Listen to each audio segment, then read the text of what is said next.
So as we grow old, we will inevitably lose a few things. Things like our childhood sense of wonder,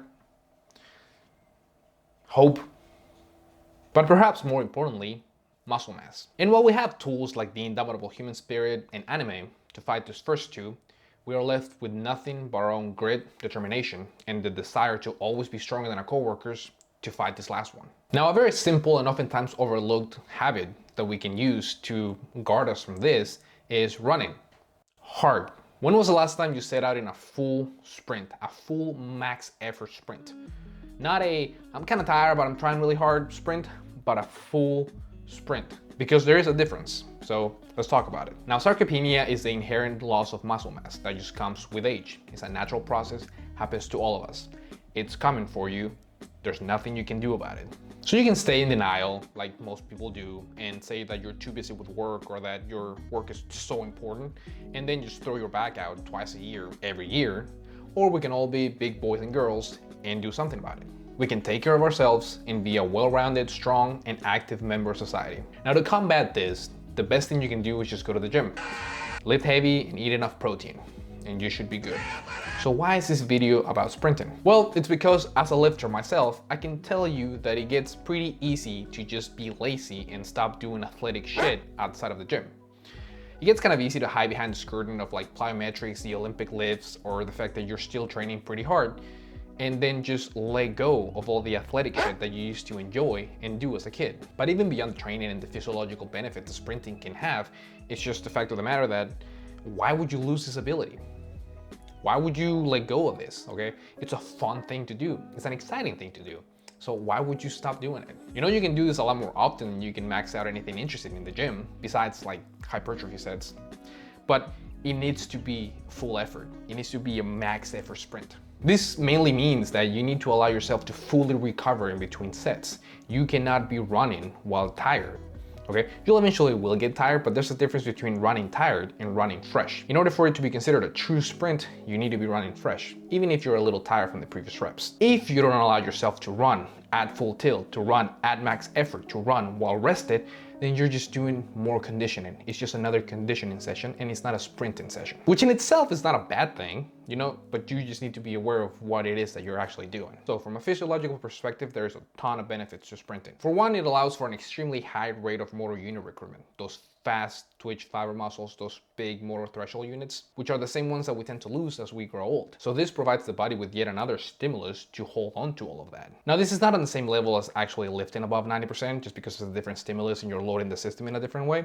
But it's still a very robust stimulus that can help us get stronger and also remain strong. A lot of neurological coordination goes into a full max effort sprint, you know, and it's sort of the same type of coordination that goes into just lifting very heavy. Now, conditioning is another benefit of sprinting. Now, for one, I'm a big proponent of steady state zone 2 conditioning because I think it's the most approachable and oftentimes the most useful and important for most people.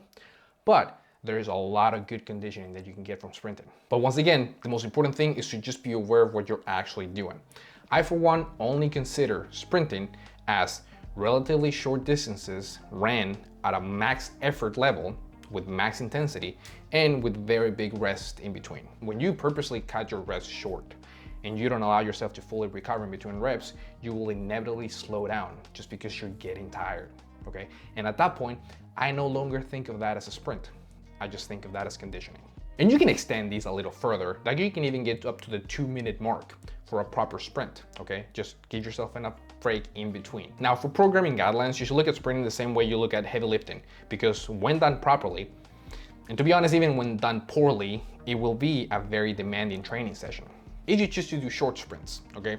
Maybe up to 50 meters, which is what, like 50 yards, you know, maybe with some directional changes, understand that you are going to be putting a big load into your joints and musculature. A lot of the energy for this type of efforts is going to come from the ATP-PC system, which runs clean. There's not going to be any lactate generated in between reps because you're allowing yourself plenty of rest, but it will be a demanding training session. And it should feel hard as you're running, but it shouldn't be something that you're getting completely out of breath for. And now, this is important.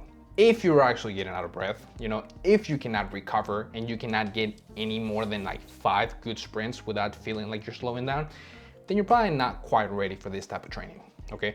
You need to go do more zone 2 steady state cardio and just get in better shape in order to fully recover in between these reps and make sure that every rep actually counts and it's a good solid rep. Now you can also go the longer way on a straight line and just push those sprints into the 1 to 2 minute mark. Understand that if you do that, you will be placing a bigger load and a bigger emphasis on your cardiovascular system. You will start using some of that glycolytic energy system, and you will be accumulating some lactate after every rep. So in order for it to truly be a sprint session, you need to allow yourself a good chunk of rest, okay? Feel fresh before every sprint and then just go as hard as you possibly can the entire 1 to 2 minutes. Once again, if you can even get like 3 or 5 reps of this without feeling like you're slowing down, you might just not be in good enough physical shape to train like this. And you need to go back to the drawing board and back to doing more slower and longer conditioning sessions.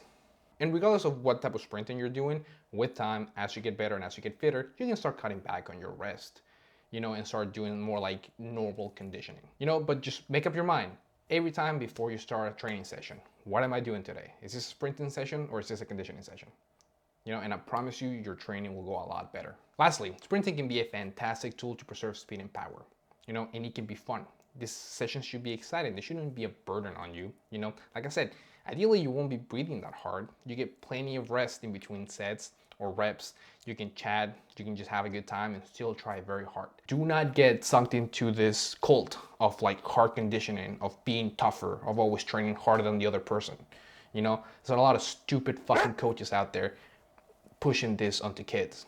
Understand what your sessions are all about. Understand what you're there for. And go hard. Have fun. If you're doing big strength blocks, if you're going through bulking phases, you know, if you're trying to grow, it's not that hard to go out to the park on a Saturday morning, set out a few cones, 20 meters, not more than that, 50 feet, and just have a few sprints when you actually just behave like an athlete again. Just try hard, have a few buddies that are with you. Like I said, you can talk in between reps. It's not a big deal. You get like 20 seconds of work and then like 3 minutes of rest. You know, do 10 of those. 30 minutes a session, done. And these things can be fun. All right, and that's the video. As always, thank you so much for watching. I hope you got something useful out of this video. Also, as we talk about training, I put together a training guide below, 10 emails over the course of 10 days with the 10 biggest lessons that I've learned over the past 20 years of training. So if you don't want to do some of the dumb shit that I used to do, you can sign up below. Also, you can unsubscribe whenever you want to. But yeah, there's that. As always, thank you so much for watching. I always appreciate every single one of you. All right, bye. It is important to draw wisdom from many different places. If we take it from only one place, it becomes rigid and stale. Understanding others, the other elements, and the other nations will help you become whole.